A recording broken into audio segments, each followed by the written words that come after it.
tudo bem com vocês? Eu sou a professora Gorete, ministrando aula de língua portuguesa do dia 21/4/2020. Então, vocês vão pegar o livro de vocês agora, nesse momento, na página 51, e nós vamos estudar fábulas. Nós já estudamos as fábulas, lembra que nós tivemos a fábula número 1, agora nós temos a fábula número 2, na página 51. Vamos lá, pegando o seu livro, lápis e borracha, somente que vocês vão precisar agora, tá? Então, na página 51, vocês têm aí fábula, que é... O que é fábula? Quem lembra da aula passada? Nós já tivemos essa aula sobre fábula. É uma composição literária em que os personagens são animais que apresentam características humanas, tais como a fala, os costumes e etc. Essas histórias são geralmente feitas para crianças e terminam com um ensinamento moral de caráter. Então, como vocês sabem, as fábulas são todas aquelas historinhas, aqueles textos que vêm com as histórias, onde os animais falam, né? Que é muito legal. Nós temos, por exemplo, a história, essa fábula que nós vamos ler aí na página 51, é o leão e o ratinho. E eu já li essa história para vocês, essa fábula. Lembra que a tia já leu essa fábula para vocês? Então, vocês já conhecem essa história do leão e do ratinho. Façam a leitura aí da página, né? Do leão e do ratinho. E vocês já sabem também qual é a moral dessa história, não sabe? Então vamos lá. Nós temos aí nas fábulas o Monteiro Lobato. Quem já ouviu falar do Monteiro Lobato? Alguém já ouviu falar? Quem já ouviu? Praticamente todo mundo, né? Tá bom, então vamos lá. Monteiro Lobato foi um escritor infantil. Nasceu em Taubaté, São Paulo, em 1882 e faleceu em 1948. Ele é o autor da obra O Sítio do Pica-Pau Amarelo. Quem já ouviu falar no Sítio do Pica-Pau Amarelo? Que é bem conhecido, né? Talvez alguns ainda não tenham chegado a ouvir falar, porque ele é bem antigo, né? Mas os papais de vocês com certeza conhecem a história do Sítio do Pica-Pau Amarelo, cujos personagens, Pedrinho, Narizinho e Emília, você deve conhecer. A Emília é feita de quê? Quem sabe me dizer? Quem respondeu que é feita de pano, a boneca de pano? Ah, legal. Também recontou fábulas tradicionais, entre elas a que você acabou de ler, O Leão e o Ratinho. Aí vem as estruturas da fábula. As estruturas da fábula. A fábula divide-se em duas partes, em parágrafos ou em versos, na forma de poema. Essas são as estruturas da fábula aí. Toda a fábula transmite um ensinamento, que geralmente vem escrito no final do texto. Vocês podem observar que toda vez que a gente lê a fábula, o ensinamento vem lá no finalzinho, dizendo o que quer dizer, né? Qual é a moral da fábula? Esse ensinamento também é chamado de moral da história e reflete valores da época em que esses textos foram escritos, foram criados, né? Como algumas fábulas são textos muito antigos, esses ensinamentos podem ou não ainda valer nos dias atuais. Então, assim, algumas fábulas, por serem escritas há muito tempo, provavelmente elas têm algumas que já não valham mais para nós, né? Mas, por exemplo, do leão e do ratinho, logo embaixo tem a moral, que ele diz assim: mais vale a paciência pequenina do que arrancos de um leão. Então, quer dizer que eu nunca posso menosprezar o menor, né? Nunca posso me achar melhor do que o outro. Não posso subestimar o meu colega, porque todo mundo pode e é capaz. Não é verdade? Então, vamos lá. Você sabia? Quem criou a história, as fábulas? Alguém sabe me dizer? Alguém já ouviu falar quem foi que criou?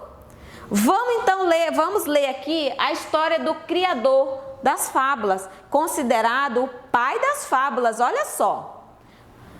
Diz assim: um dos fabulistas mais famosos é Esopo, um escravo que viveu na Grécia Antiga há mais de 2.500 anos. Ele contava as histórias apenas oralmente, ele falava, ele não escrevia.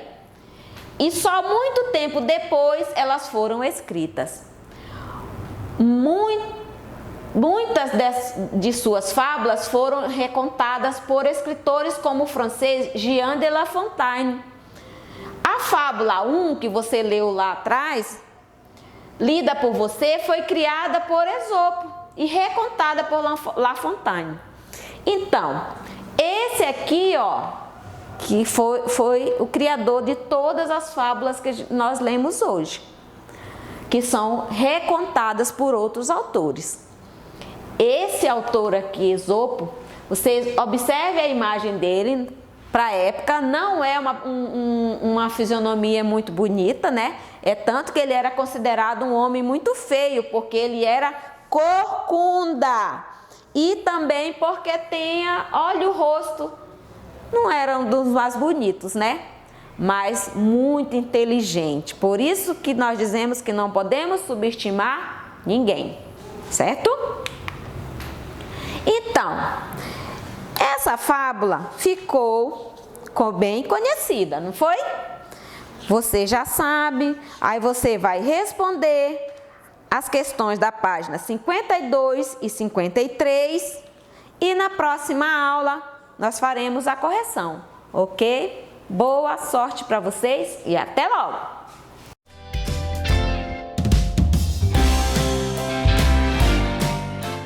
Olá, terceiro ano, tudo bom com vocês? Espero que estejam se cuidando, hein? Sou a professora Gisneide, professora de Geografia, e hoje mais uma aula, 21/4/2020. Um lembrete para vocês. Não esqueçam de anotar no livro de vocês sempre os dias das nossas aulas, ok? Não esqueçam de anotar, certo? Bom, dando início aí a mais uma aula, vamos ver um pouquinho sobre o campo e a cidade. Quando eu falo para vocês sobre o campo e a cidade, vocês devem pensar, professora, mas eu já vi essa atividade, a senhora já falou sobre esse assunto.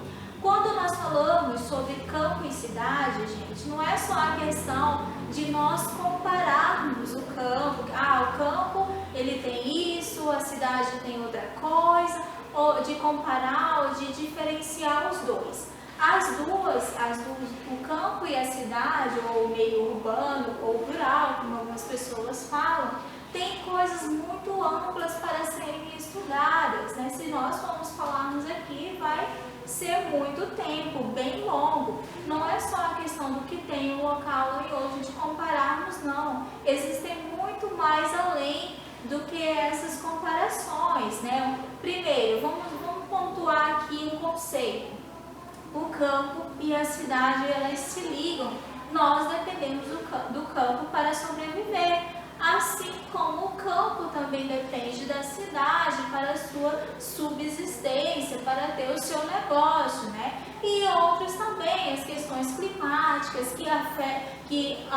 o meio urbano ele pode afetar no campo, aí vai entrar na questão de quê? De clima, de vegetação, do solo, dos rios e vários outros assuntos, gente. Não é só a questão de comparar o que tem um e outro não, ok? Mas isso a gente vai ver ao longo das nossas aulas.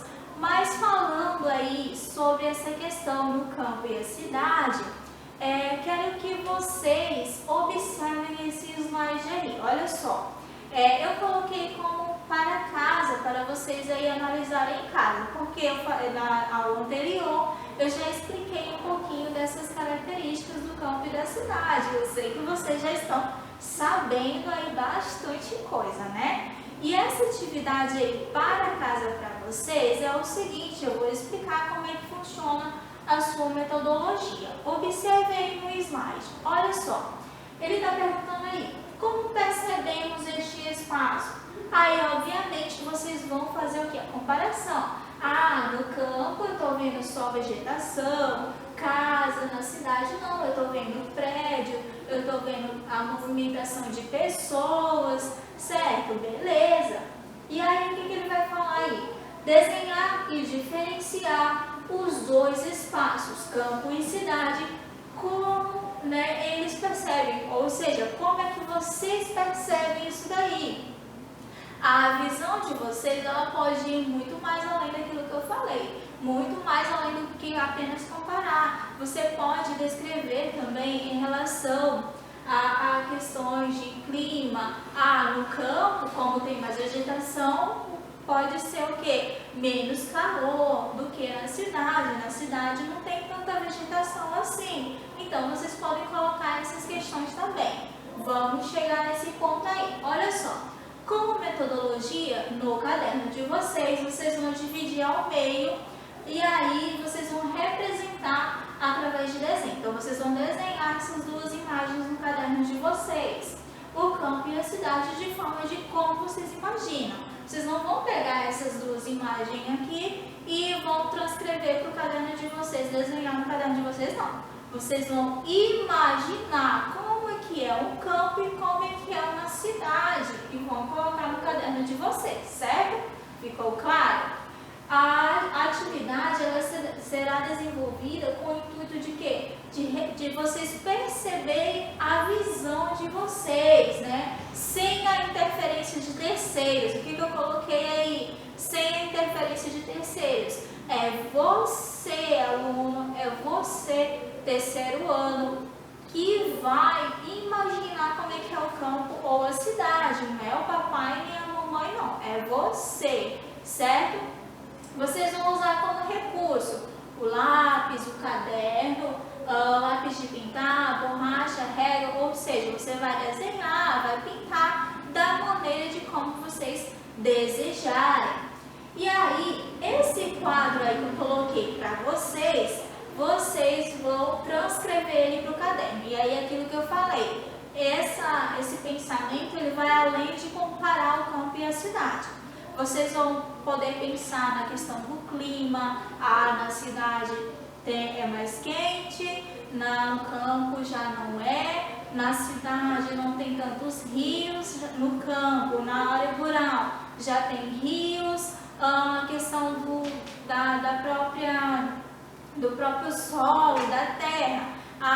Vamos falar das ruas, né? As ruas na cidade ela é asfaltada e por isso é um pouco mais quente. Já no campo não é de asfalto, tem muita areia, muita terra, tem muita lama. Vocês vão descrever a maneira de como vocês vão pensar e vocês vão descrever e também vão desenhar. E aí, depois vocês vão analisar isso daí. Nossa, né? Tem muita diferença, mas tem muita comparação também. Aquilo que a gente falou, certo? E aí, como atividade para casa, vai ficar aí essa imagem e a análise de vocês em relação aí a essa imagem, certo? Então, pensem bastante, imaginem como é que seria vocês no campo, o que vocês iriam fazer aí no campo. Beleza, gente? Então, como atividade para casa, aí vai ficar isso daí. E mais uma outra coisa para vocês também. Para vocês terem o norte dessa atividade aí, o que eu quero dizer o norte? Uma ideia que surge aí na cabeça de vocês.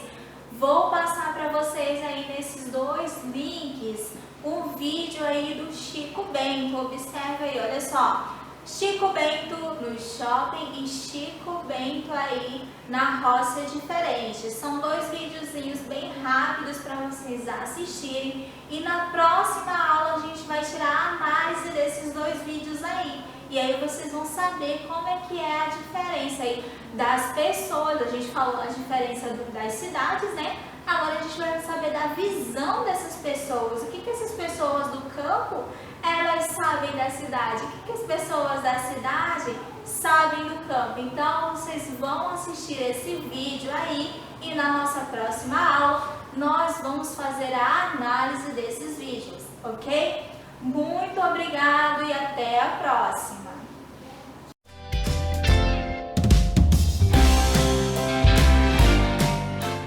Hello pessoal, alunos do terceiro ano, good morning, good afternoon ou good evening, não sei qual hora que você está assistindo essa aula, tá? Hoje é a nossa 6ª aula de inglês e a gente vai, hoje como tema da nossa aula são os numbers. Teacher, a gente já falou sobre isso, beleza, a gente vai revisar. Numbers não é uma coisa tão fácil assim, a gente vez ou outra vai ter que revisar mesmo, tá? Principalmente a parte da escrita, porque a parte da fala nem é tão difícil assim. Então vamos lá, let's go, let's start. Vamos lá. Os numbers de 1 a 10 vai ser na mãozinha. Let's go. 1, 2, 3, 4, 5, 6, 7, 8, 9, 10. Chegou no 10, a gente vai agora aqui, ó. Esses 3 aqui vão ser completamente diferentes, vocês vão ter que lembrar. 10, 11, 12. Aqui não tem jeito. Já do 13 ao 19, você vai ter que lembrar do teen. Lembra do adolescente que eu falei pra vocês? Let's go. 13, 14, 15, 16, 17, 18, 19. Teacher, chegamos na segunda dezena, que tem o 20.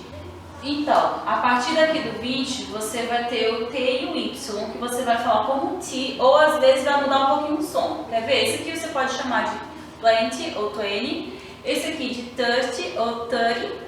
Esse aqui pode ser, ele pode ser, não, tem uma forma só, que é o 40. E esse é o 50. 40, 50, tá? Agora aqui, a partir daqui, você vai falar o 20, seguido do tracinho e o numeral. O numeral que a gente já está acostumado a falar, lembra de 1 a 9?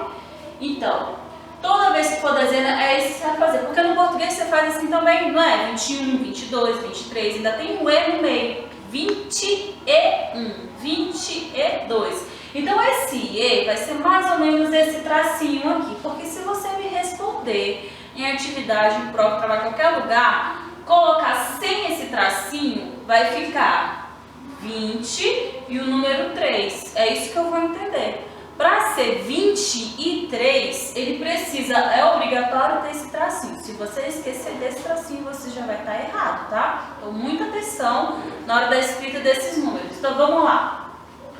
21, 22, 23, o que está faltando? 24, 25, 26, 27, 28, 29, chegamos no 30. Olha só, aqui eu já tenho o 36, o 36. O que está faltando aqui no meio? 31, 32, 33, 34, 35. Agora sim, 36, 37, 38, 39. Chegamos no 40. Aqui já tem o 46 também, teacher. Está faltando. Conta comigo. 41, 42, 43, 44, 45. 46, 47, 48, 49. E por último chegamos no 50. Esse daqui é o 50. É o máximo para a sala de vocês, para o terceiro ano. Existem muitos outros números incontáveis que a gente vai aprendendo aos pouquinhos, tá bom? Agora você vai dar um pause no vídeo, vai pegar o seu caderno de inglês, porque tem uma activity para você. Vai colocar um cabeçalho bonitinho, o nome da teacher, activity aqui, e você vai escrever isso aqui, que é match, associe. O que você vai associar aqui? Você tem aqui A, B, C, D, E, F, G, H, I. São aqui alguns números por extenso. O que você vai fazer? Teacher, 24 ou 24. Eu tenho que saber qual é o numeral responde a esse número na forma extensa. 29 ou 29. Qual é o numeral que eu vou colocar a letrinha B aqui? 36. Qual será o numeral que eu vou colocar a letrinha C? Então, essas letrinhas aqui, elas vão aqui no meio desses parênteses, tá bom? Então, dá um pause no vídeo, copia tudinho que a teacher já volta para corrigir com vocês.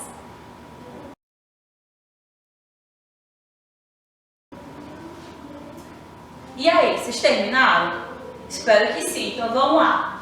Letra A. Vai ser aqui, ó, 24, 29, letra B, letra C, 36, 36, 42, 42, a letrinha E, 51, 51, F, 19, 19, G, 11, H, 13 e o number 9. Eu sei que essa atividade não é difícil, mas ela é de revisão, porque vocês têm que lembrar, vocês têm que chegar aqui, olhar esses números e lembrar do nome deles em inglês. Isso daí para mim vai ser o máximo, meu sonho isso daí. Então vamos lá, revisar mais um pouquinho, porque tem aqui algumas perguntas. O exercício 2 é o seguinte, você vai responder. Teacher, como que eu vou responder? Eu vou ajudar vocês. A letra A diz o seguinte: How many fingers do you have in each hand? Está dizendo o seguinte: quantos dedos você tem em cada mão? Em cada uma delas. E aí, quantos dedos você tem? Teacher, eu respondo em numeral ou tem que escrever o nome por extenso? Eu quero por extenso. A letra B. How many legs do you have? Legs são pernas. Quantas pernas você tem? C. How many days are in a week? Quantos dias na semana tem? Vamos lá, vamos ver. Domingo, segunda, terça, quarta, quinta, sexta, sábado. Você vai pegar esse número aqui, vai escrever em inglês aqui na letrinha C. E por último, how many months are in a year? Quantos meses a gente tem no ano? Janeiro, fevereiro, março, abril, maio, junho, julho, agosto, setembro, outubro, novembro, dezembro. Quantos que deu, teacher? A teacher não tem todos esses dedos na mão. Então, volta no vídeo e conta. Então, você vai escrever aqui quantos meses tem no ano, por extenso. Eu não quero numeral, tá bom? Então, dá um pause no vídeo, responde que a teacher já volta. Did you finish? Terminou de fazer? Então, vamos corrigir. Letra A. Quantos dedos tem em cada mão? 5. Quantas pernas você tem? 2. Quantos dias da semana tem? 7. E por último, quantos meses tem em um ano? 12. Thank you for watching. E aí, pessoal? Até a nossa próxima aula. Goodbye.